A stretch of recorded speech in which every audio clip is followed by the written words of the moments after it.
On today's episode of Dollars and Cents, we have a philosophical debate about whether money can buy happiness. I say the answer is no. Our two guests are going to try and convince me otherwise. Let's get into it.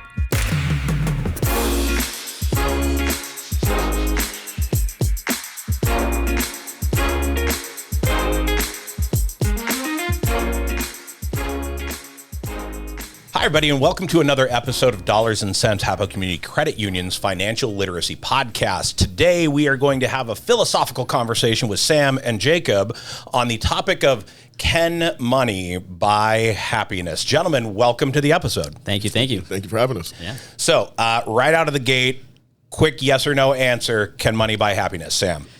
If it's black and white, I say yes. Jacob? Black and white answer, yes as well. Perfect. I'm going to say no. That's a wrap. Good episode. No, we're obviously going to get into it a bit more than that. Yeah.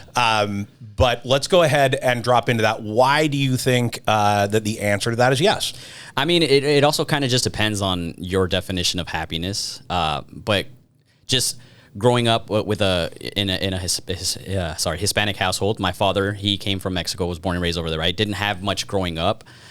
So when he came to the United States, started his family, had us, and he had the money to do whatever he wanted to with it. He definitely spoiled my family, like my siblings and I. He bought us whatever we wanted, to try to, because he knew what it was like to grow up not having things, like toys and just possessions. Okay. So, I mean, if you were to ask him, he would definitely say, yeah, money definitely brings happiness. He came over here to the United States, started a career, has his own business now, and is able to afford, whatever he'd like. He takes family on trips all the time. We go on family dinners and he pays for everybody. So he would definitely agree that, yeah, money can definitely buy happiness. I was going to say, I'm going to point out one thing earlier. The first thing you said is he would say that money brings happiness, as opposed to buys happiness, which is where I'm going to get into the debate of it won't be necessarily the money that's buying you the happiness. It'll be the item that money gets you that's bringing you the happiness. That's true. Yeah. So Jacob, what about you? Very fair. So yeah. My take on this is I see that money,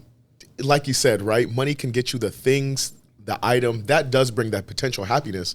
My look and my stance on it is, yes, money can bring happiness in the sense that it's a stress relief, right? You're not necessarily going to be worried about, hey, do we have enough funds for this? Do we have enough fun? Or, so I believe my stance is on it is you will just be relieved of the stress that comes with maybe not having enough money, right? So maybe money keeps stress and sadness at bay. Yeah. Yes, right? Because you're not going to be so derailed about, maybe I can't afford it this week, right? Yeah. But can I fill up my gas tank just by swiping my card at the pump? Maybe you're not sitting there thinking about, again, maybe I have to get gas, I have to get groceries. No, I just go about my day and get what I have to get, buy what I have to buy, and shop where I have to shop, and it's no issues, I was going to say that actually is kind of the next question of this is what is the definition of happiness? Are we talking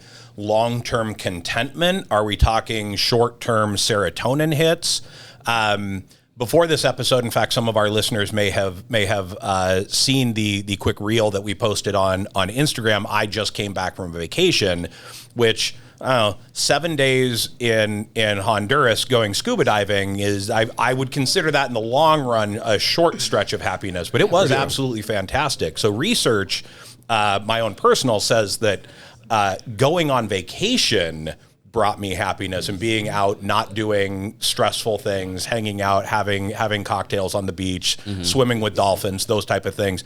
That was definitely fun, and I was very happy in the moment. Yeah. But it did require money to make that happen. Exactly. The serotonin hit thing, that short term, you guys have probably seen the videos going around on social media of some of the other podcasts out there where they are using AI to turn the guests and the hosts into babies. Yeah. Yes. Now, to me, viewing those, that's free. Yeah. And it absolutely put a smile on my face.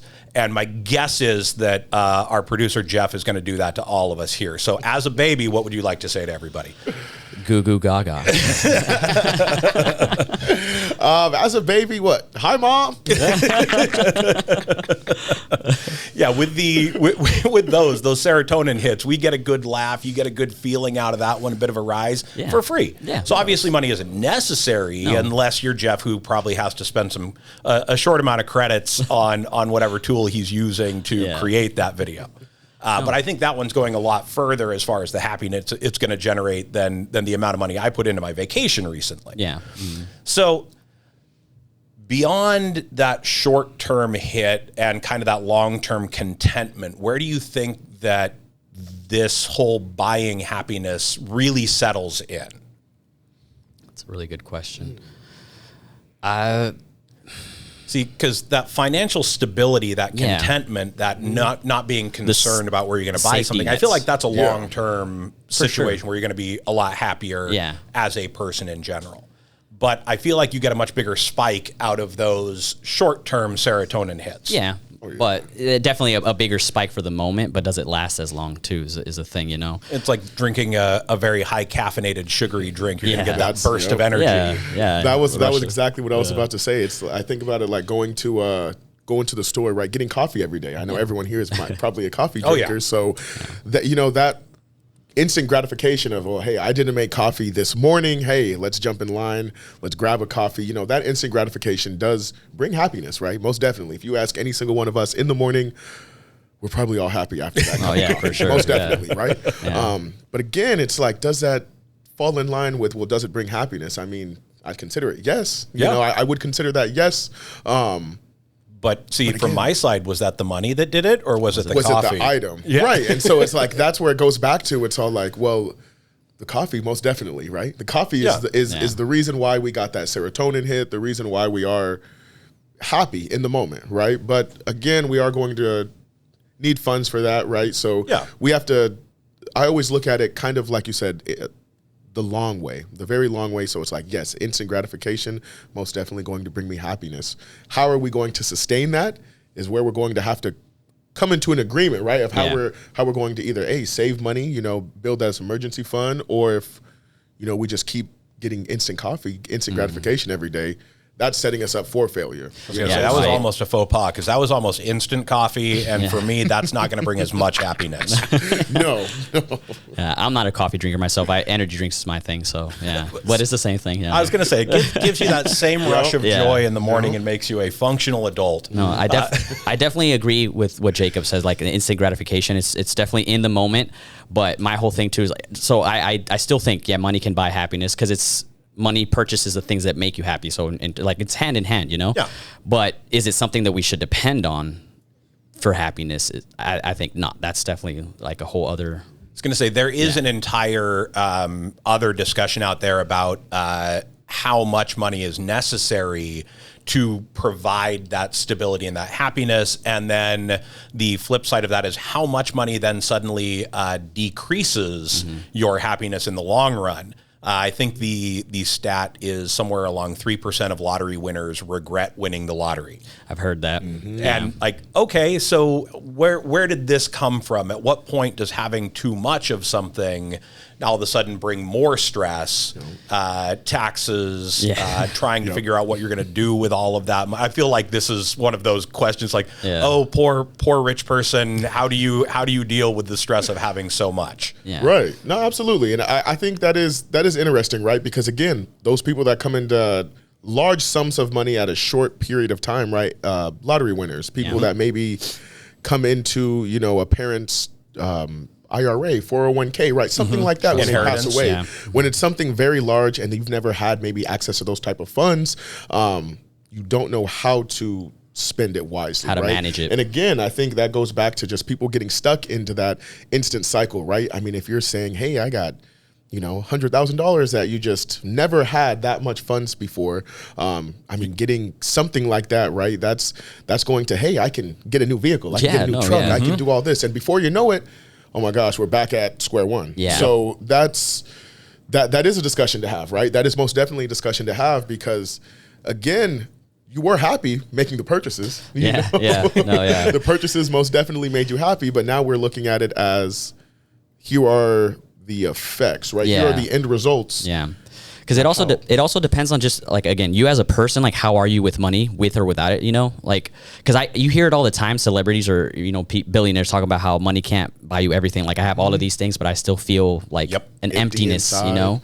Yeah, but it's for somebody that grew up having nothing to all of a sudden have a lot of money and have everything at your grasp, that's going to bring you happiness for sure. It may not last, but it's definitely going to bring you happiness, buy you the happiness, you know? Whereas somebody that's had the money, has had everything they ever wanted and needed throughout their whole life, it's just, they're used to it. It's nothing exciting for them anymore. So it's just like so that financial boon that you've gained, giving you a boost up out of a situation where you didn't have something into having something. So if you were to already have had those things and gain more money, it doesn't get you anything additional. Correct. Yeah. Another one, you'd mentioned like billionaires and whatnot. There is kind of a statistic because of if you get a windfall of money, how well are you stashing that away? How are you planning for your future? I believe it's a relatively large percentage of professional athletes, especially in boxing, if I recall correctly, end up broke within 5 years of their retirement from their sports career. Yeah. I know Terrell Owens is one that comes to mind for me, not because he didn't do the right things, but he did the right things with the wrong people. He hired a friend of his to be a financial advisor and to invest his money from his contracts, and that friend ended up not being the right professional for him and ended up taking a bunch of his money and running with it effectively, if I recall the news correctly from whenever that was. Jeff, you might know this one off the top of your head, producer behind the cameras. When was Terrell Owens' retirement out of the NFL? Because he played, I want to say in the late 90s, early 2000s. I want to say it was 2010. 2010 was when he retired? Yeah. He played his last game 2010, retired in 2012. MC Hammer's another good example of those. He had a huge music career, and then eventually all the stories of him selling off all of his parachute pants or his big house or whatever it was that he was auctioning off just to get himself back to that stable living. Which I think that one kind of goes to another one. You'd mentioned all of a sudden being able, with a windfall of, say, an inheritance, being able to purchase a new car. In that one, I think being able to purchase a car outright, you don't have that continuation of monthly payments on that vehicle. But if you go and leverage yourself against all of those assets, and then all of a sudden that income is gone, now you've got your monthly payments that you've got to go up against, and you're dealing with a whole heck of a lot more financial stress. Yeah, absolutely. And that is most definitely true, right? And especially going back to MC Hammer, and you hear a lot of professional athletes, they do go broke, right? They come into contact with these large amounts of money, right? And you hire the wrong individuals, right? And I don't know if that comes from a point of not knowing what to do, right? Because again, I mean, if you're hiring a financial advisor, we have to stick to the professionals, right? Let's leave it to the professionals for a reason, because you end up in situations like that. Well, hey, if we never came in into contact with this amount of funds, I wouldn't know anything about a CD account. I wouldn't know about, maybe stocks. I wouldn't know about stocks and bonds and the other type of avenues that I can explore with this money. Saving money and watching your money make money, I mean, that brings me happiness. Yeah, for sure. Most definitely. When I see dividends. That's another side of this debate where the money itself is actually getting you the happiness. Because watching that savings grow. Yes. And that's another thing, right? That's another thing where you can say, yes, it does absolutely bring you happiness. Again, if you're not familiar, if you're not taught how to save, how to use money, how to use your return on investment, right? How to get more money out of your money, you're never going to know, right? So you have to explore. And that's why I say, hey, leave it to the professionals. Let's get to somebody that understands all of this, so somebody has to point us in the right direction. Yeah. And for people out there listening, if you're looking for the right person, find yourself somebody that is a fiduciary, because their job is 100% making sure that your money does the best thing for you. They're less interested in whether or not the move that they make is good for them. They're much more interested in whether or not the moves that they're making with your money is good for you. So for people that don't know the fiduciary term, when you start to see that, that's a good thing. while it might be a little bit of a weird definition or word for some people who haven't heard it before, it's a good thing when you get out there with the financial advisors to make sure that you're getting one that has your best interest at heart. And again, a professional, like you said. Yes, absolutely. Absolutely. Because again, right, if we've never been taught this information, right, if we're in the same exact situation as friends, as colleagues, how can we? That's blind leading the blind. Yeah, exactly. You know, we're not going to benefit each other doing that. So no, absolutely.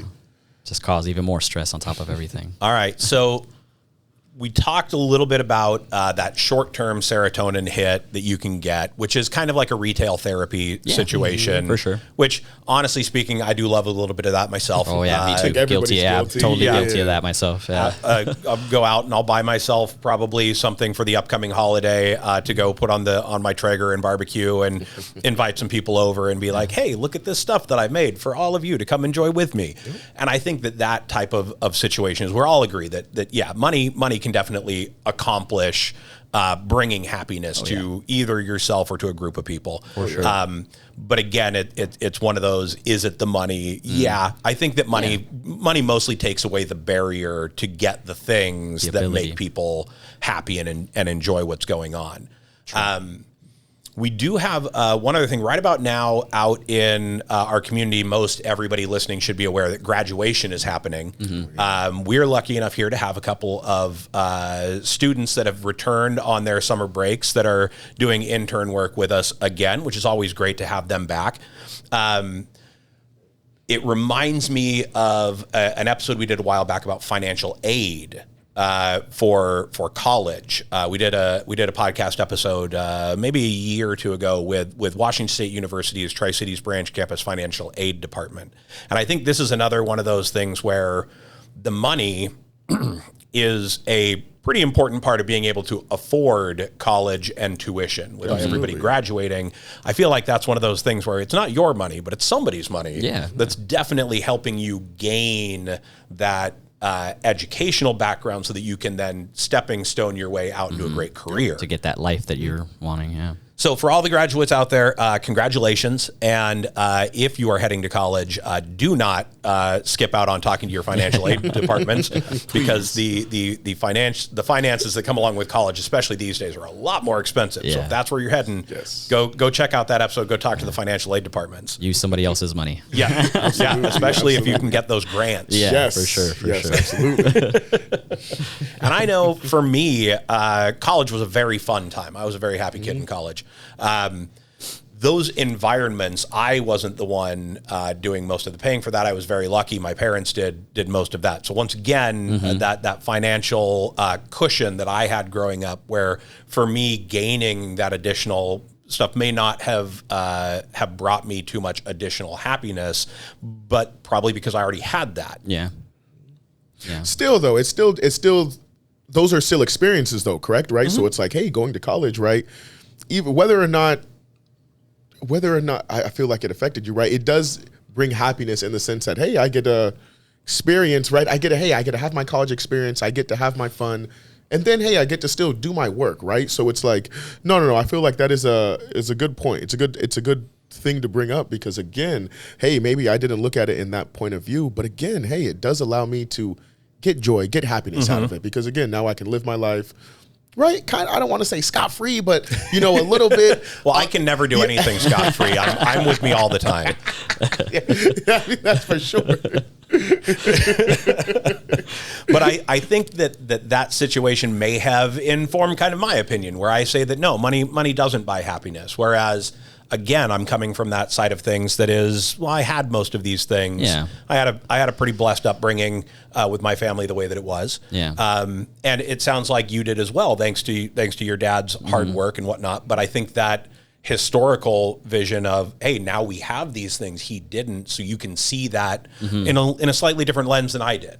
No, definitely. I mean, even now with my kids, I try to spoil my kids as much as I can too, because that's how I was brought up, But it's got to a point too where like my kids now feel like it's a necessity when it's not. It's a privilege to have these things, right? If I take away my oldest son, his tablet, he's like, I barely played at all today. I'm like, you don't have to play, this is just because I allow you to, because we are able to, but it's not a necessity. It's okay. You can go a whole week without using your tablet and you'll be fine, right? Ooh, I don't know. But again, yeah, it's just because how we were raised, how we were brought up, again, I never, thankfully for my parents, they were able to provide us everything we needed. Maybe not everything we wanted, but everything we needed. So when I started working and I started making my own money, I definitely started buying the things that I wanted, game consoles. My vice is video games. That's where I spend all my time. And so I definitely get that instant gratification. And that lasts me for as long as that video game will last me. Maybe, a few days, maybe a week at tops if I'm playing consistently. 60 to 100 hours. Yeah, depending on the game, right? Yeah. But yeah, because again, I do agree that money can buy you happiness. I grew up happy, but I was able to expand that happiness with the money that I made myself to buy stuff. And same thing, I get happiness just seeing my family be happy. Like when I buy my children the toys that they've been asking for, or something that they want, like to see this, like Christmas time. I realized that when I became a parent, Christmas time is no longer about like being magical for you and the gifts for you. It's all about like your kids, making it magical for them, seeing their smile on the, Christmas morning, opening up the gifts, and I get a lot of happiness out of that, and I'm able to do that because of the money, right? So if I'm not, without the money, I can't purchase it. And that's not to say that they need this stuff again to be happy. Kids could be happy without things. Like I've seen plenty of videos on the internet of other kids opening things on Christmas Day, and it's like a potato or something like that. Like, oh my gosh, I love it. This is the greatest. They're completely happy with it. But having money can definitely add on to that. I was going to say this is a weird segue, but I also have a holiday potato story for you. My oldest sibling, who lives down in Portland, every year they put a potato in the candy bucket that they're given to kids on Halloween. And they've done this for a number of years running, and there are kids that remember this, and they take the potato. Yeah. They're excited about the fact that they're the one that's going to get to take the potato from the candy. Weird that it's a potato, but also very cool that that's the thing that their house has become known for having a potato in the candy bowl. That's quite a reputation to have. and again, that's one of those things you're just like, nope, that cost very little. Potatoes are cheap. Love potatoes. But that being a thing that's become more and more of a memories and experiences. Definitely, absolutely, definitely. To piggyback off of that, that's a good thing, right? Is because I feel like once you have children, that is when it kind of hits that, hey, yes, money can bring a lot of happiness, right? It brings you the ability to buy items that do bring happiness. But real genuine happiness for me, right, is spending time with my family, right? Spending time with my kids, spending time with my family. So it's very weird because yes, on one flip side, you can say money does bring happiness in the sense that everything that we need to live, to survive, requires it, right? But again, I mean, going to the park, watching the stars. I mean, 4th of July, Tri-City natives, right? We know about the Columbia River. We know about the show, right? So, I mean, maybe it costs money, right? You do have to pay. You have to pay the general admission, right? But again, right, just things like that, events as a family, going on hikes, going on walks, going on picnics, right?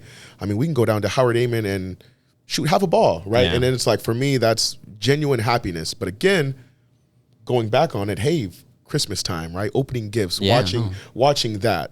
That is also another tablets, right? I know. For sure, young kids love their tablets. So yes, absolutely. That is most definitely. Yeah, because again, it's experiences and memories. Like again, I go back to my kids. I love my kids. Sorry, I talk about them a lot. But they can have a blast building forts in our living room, just doing that. But again, like we're planning on taking a trip to Disneyland this summer, and we mentioned it to them back in Christmas time. They bring it up every time. Like, are we going to Disneyland yet? Disneyland. So obviously, like again, they could be perfectly happy with just what we have now and just building the memories that way. But you can tell that the fact that we're able to provide that trip to them, it definitely adds on to the happiness. That build up, that 6-month timeline where they get to experience this for a long time. But then there's some other things. George R.R. Martin's going to be a classic example here where the build up has never paid off.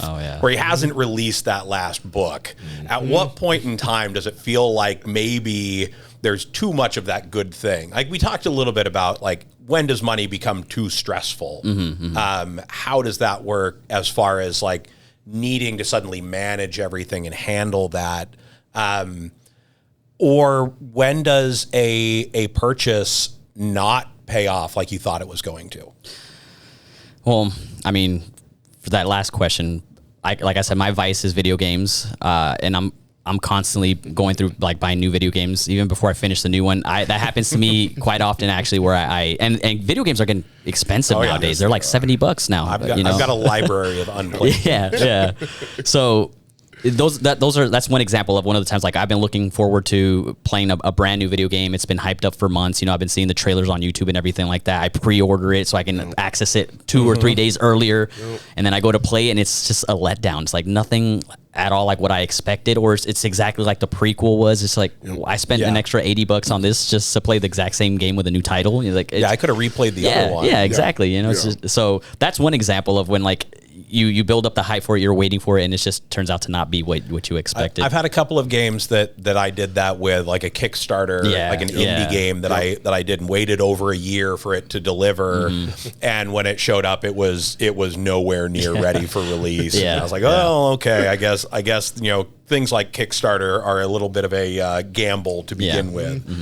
They weren't a known quantity to me. I didn't know who the game developer was, but it looked really cool. Yeah. And then it showed up, and it did not look nearly as cool as the screenshots made it seem to be. Happens quite often nowadays. I feel like that's a big problem with that industry, right? The video game industry in general.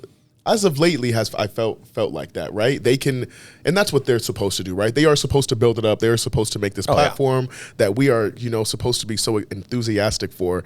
But then we get it, and it is a letdown, right? I know there's probably been multiple times that I can think of in the last few years, last few game releases, big major ones, and it's just they are letdowns, right? And it does suck because again, hey, I'm happy just kind of anticipating it.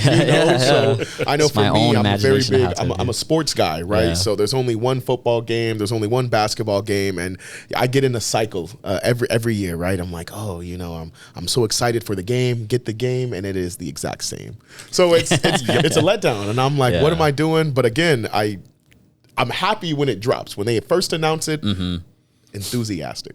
And you probably still move from last year's version of the game to the new one. Absolutely. And no matter what, right, I'll say, hey, I'm not going to get it, but then it goes on sale. Oh, now it goes on sale, right? So now in my mind, hey, there right there is a lack of money being the serotonin, or a lack of cost at least, getting you that serotonin hit. Yes. But as far as when do you know if it's too much? I think like money wise, if you have a lot of money, if it again comes back to just the type of person that you are. I know a lot of celebrities, a lot of old or ex-athletes. A big reason that they say that they went broke is because they wanted to help out everybody. They didn't manage their money well. They didn't take care of their stuff first. They're like, oh, mom needs a new house, brother needs a new car, nieces and nephews need to go to college. Heartfelt story. It's like, of course, like they did it all with good intention, but they forget like nobody's looking out for them. They're too busy looking out for everybody else, but not for themselves. And because of that, they end up losing everything. So I think if you're too much of a caring person, that can be like your downfall for that kind of, like if you have. And again, I think that's where kind of financial coaching, financial advisors can definitely come in, where you have that conversation with them about like, hey, these are the things that I want to be able to do. How can I structure my funding and my investments to help facilitate me providing these things? It's kind of like scholarships and endowments, where they do this work. You make this investment into other people with that scholarship handout, and that fund managed appropriately can then basically continually give out that scholarship or that to the people who need it over time, at which point, you're going to get that great altruistic feeling, that serotonin hit of being able to do the right thing.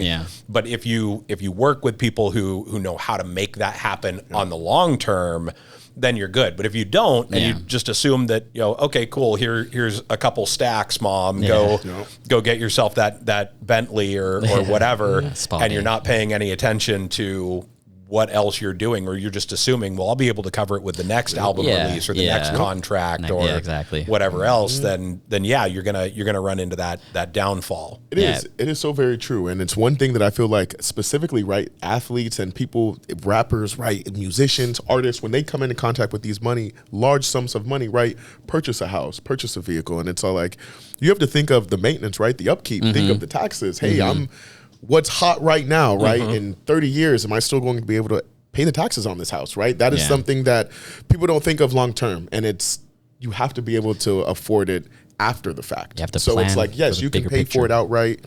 Again, how are you going to set your investments up? Well, and I think a lot of it also comes down to that personality aspect. Rappers want to have that bigger than be flashy. The bigger than life. Flashy thing, because that's going to get them noticed. Athletes then do the same thing. You don't often hear about athletes. I believe the one of the cornerbacks that got drafted by, I think it was the Giants, was last name Apple. His mom apparently kept him reigning. He lived with his parents, if I remember correctly, for like the first couple of years of his NFL contract. He didn't go get a house. He didn't go buy a car. Because at that point, the want is gone, right? So, hey, let's be logical. Very smart, very smart. And I think Keanu Reeves is another classic for actors as far as living a very modest lifestyle. He's not out running a huge, multi-million-dollar home in LA. He's still out doing cool things. You get to see the random photos of him. He was at a hotel and somebody's wedding was happening, so he went and actually ended up joining the wedding party for no good reason other than for fun. The more humble side of it, you don't often see those out in the public in the media. So everybody seems to think, nope, I need to go buy the expensive flashy thing and not keep track of it, and like an entourage is expensive. Paying for everybody's lunches and stuff like that.